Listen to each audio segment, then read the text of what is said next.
Welcome back, brothers and sisters. I am Braden. This is Langley Outdoors, the place where we not only talk about what's going on in the gun world, our beautiful country, and how we're going to fix this bad boy together. The content that I'm going to show you this morning is something that we have needed, and I am excited to report. They have removed a 10-plus-year-old gun control regime idea that came from the Obama administration about debanking all of the gun industry. You know that whole shadow government, get rid of gun industry, get rid of ammo purchasers, get rid of anybody who touches a gun? That just got quietly removed yesterday.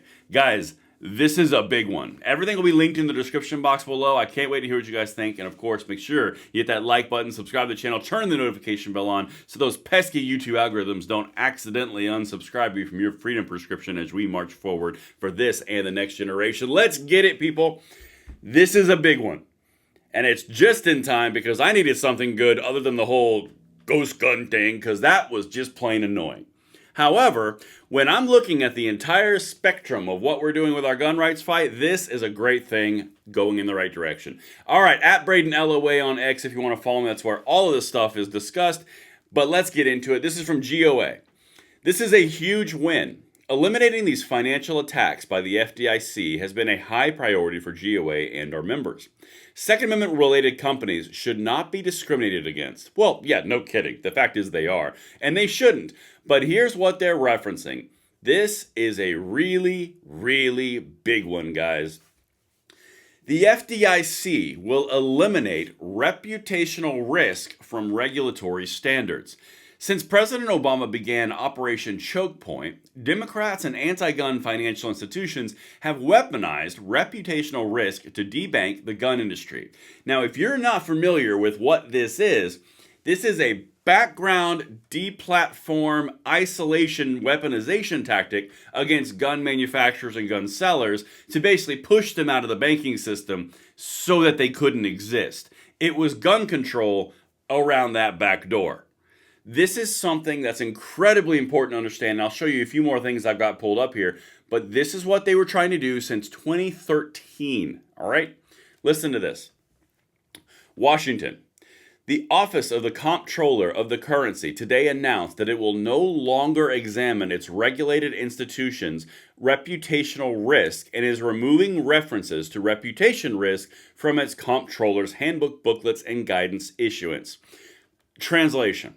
The reputational risk, that whole verbiage that was being weaponized and used against ourselves and you and the 2A community and the gun manufacturers, that's now been ripped out by the root.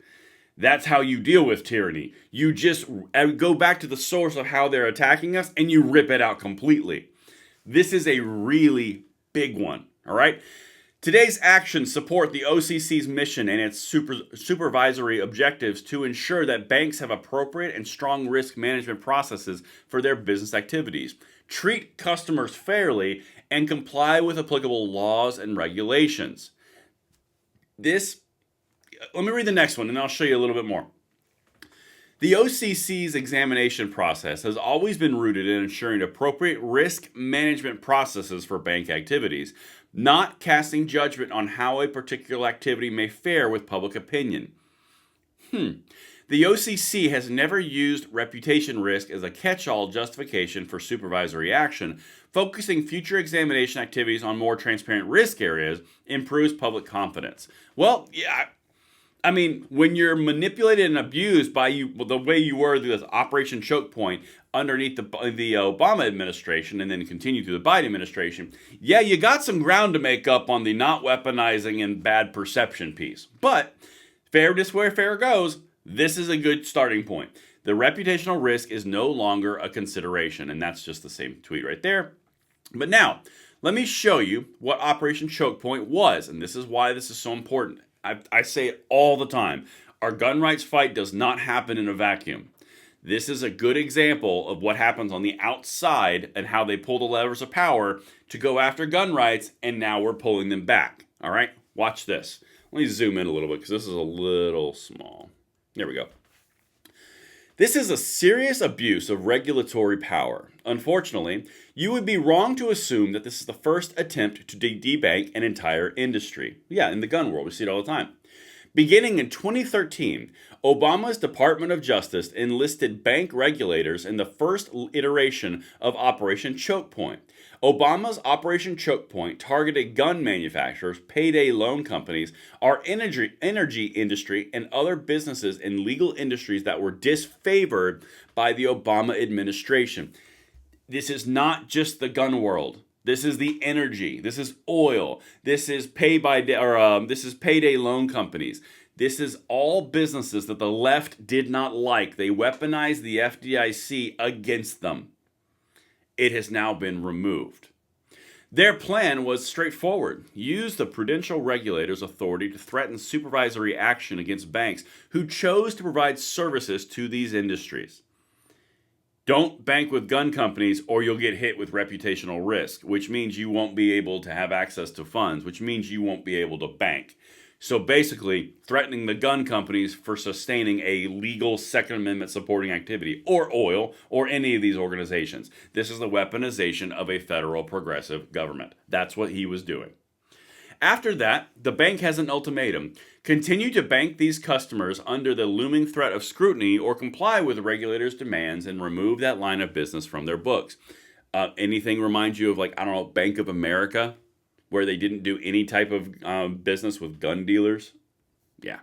Guys, this is exactly what we're looking at. And if you want further proof, here's who's behind the entire dang thing.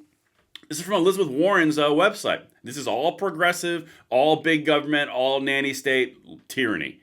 Warren and Dean, 31 lawmakers, urged Treasury financial regulators to curb gun violence by directing financial institutions to implement MCC codes for gun stores.